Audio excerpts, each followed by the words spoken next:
man. Well, what do you define as a democracy? Because you guys say that freedom of speech is necessarily democracy, but you guys have freedom of speech, which makes what United States a pretty open society. It's and Okay. appreciated so. Can we rephrase that vocab then? Maybe it's not democracy. Maybe it's liberty. Honestly, the thing about Russia is that it's been like a authoritarian state for like centuries. So I agree with that. Works. Well, let's take China. Let's take China as an example. What we've seen recently is protests in China broadcast on mainstream media. So the same mainstream media that insist that there's no freedom of speech in China are broadcasting the protest in China. And what happens? The government softens its position because of the protests. So whatever we say about that, we may not call it democracy. We can call it whatever you like. But the fact is, people were able to protest and they got changes made to government policy. So one way or another, it worked. Europe. We had protests against the COVID regulations in Europe, and they were dealt with it not too differently than the Chinese.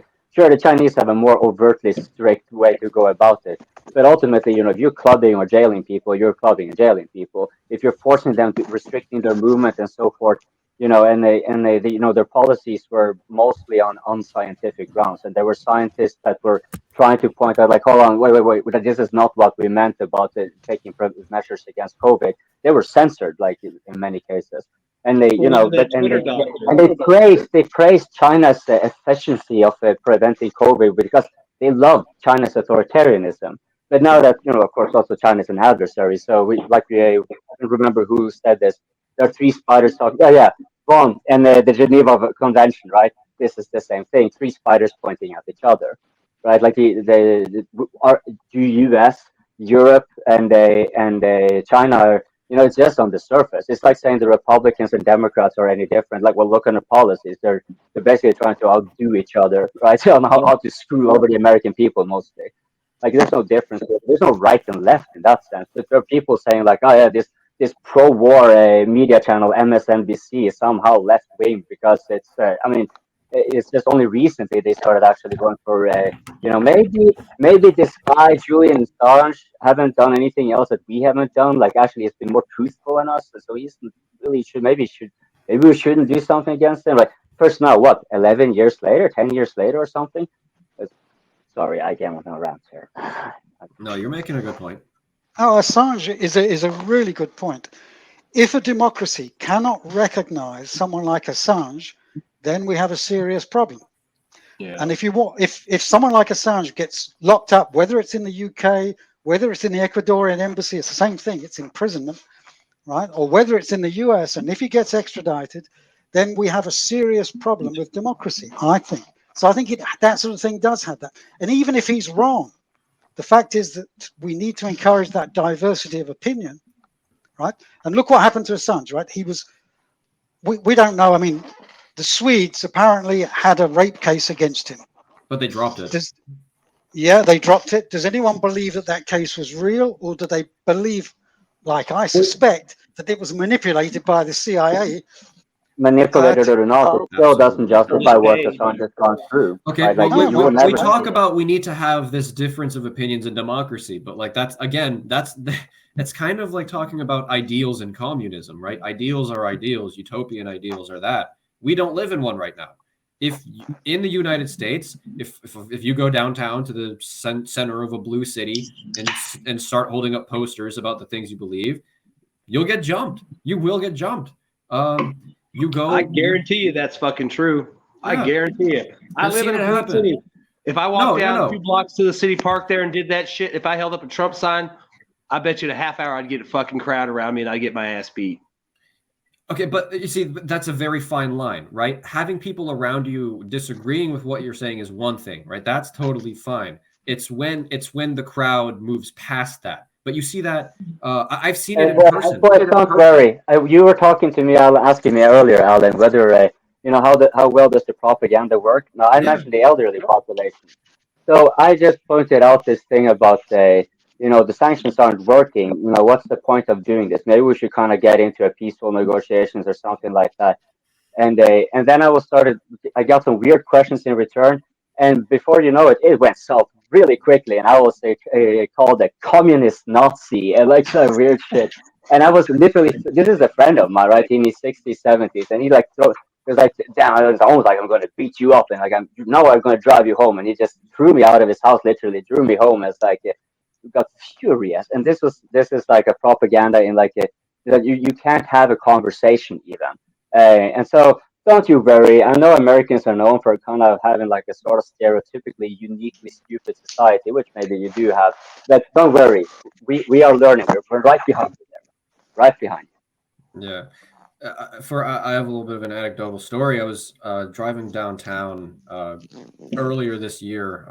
I go to college downtown, and there was a group of kids. I don't want to say kids, maybe teenagers, holding up a "Honk if you love Jesus" sign, and you don't see that in the center of cities very often. And two guys and two girls came up when one of the guys grabbed one of the signs and threw it out into the street. It was like, if you can't hold a "Honk for Jesus" sign up in the street, then imagine what happens when you actually bring controversial views up in public then. Well, what would happen, Alan? I don't know what city you're talking about. I was, when I lived in the States, I lived in Atlanta. And it was very difficult for an atheist like me to actually have a reasonable conversation downtown Atlanta, let's say, because people would regard my atheism. Oh yeah, it's definitely both sides. Them Southern Baptists ain't having that. Them Southern Baptists down there ain't having well, you say that, Vaughn, but some Baptists were really good. No, because they were Baptists that believe in separation of church and state, and I used to go to their meetings, and they were good guys. What I couldn't stand was the people that wanted to cancel me down on the basis that if you don't believe in God, you're evil. No, as if somehow morality is related. And I used to say all the good things, Wyatt, like, what if you were born in Singapore? Would you be Christian then? Colonialism, which family you're born in, man. Because we have all sorts of religion. So it's the same argument. You have all sorts of religions. But it does depend who your parents were. Right? Yeah, so if you're born into a Catholic family, there's more or less a 99% chance you're going to grow up Catholic. You know, if you're born into a Muslim family, still? Sorry? Like Vietnam, there was a lot of Catholics in Vietnam with the French. Did that carry over, or is that pretty much very much a minority? So I also make the same argument to people as well. I say that if some people they are like Muslims or something, then they are very into their religion, and then they cannot stand because especially during the ISIS time, very complicated, very difficult conversations. I say that if you are not born in the Muslim country, into a Muslim family, you're born in China, you will have a totally different view. There's no universe that you will become a Muslim or you will believe in Allah. It's just impossible. If I'm born in Saudi Arabia, I will be wearing the thing. I would like death to America and that kind of thing. It's just natural. It's just so the matter is just whether do you want to stop getting indoctrinated and start to understand the world, which is also part of the reason why in Iran all the baby mobiles are like cruise missiles and stuff. Camouflage. He's camouflage. Oh, you can see his teeth now. Well, I think as people move around the world, which is what's happening, right? In my lifetime, I've seen, I'll give you an example. When I was a kid in London, we used to go out, my family, we used to go out to eat at least twice a week in a restaurant. And we used to go to a Chinese restaurant, in a particular Chinese restaurant, right in the centre of London. And at that time, there were no Indian restaurants. Zero Indian restaurants. Nowadays, you'll find Indian food is the basic food of England. Right? There are more Indian restaurants than there are fish and chip shops. Now, is that a good thing or a bad thing? People like me say it's a great thing, right? Because we like diversity. Now, those people, their children are now, our Prime Minister is of Indian origin. You'll find, if you go into a bank, at high level in banks, you'll find people of Indian. When I say Indian, I mean Indian subcontinents. They might be Pakistani, Bangladeshi.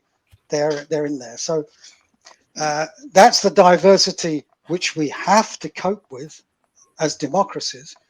And you can't impose any, even a worldview. You can't do it anymore.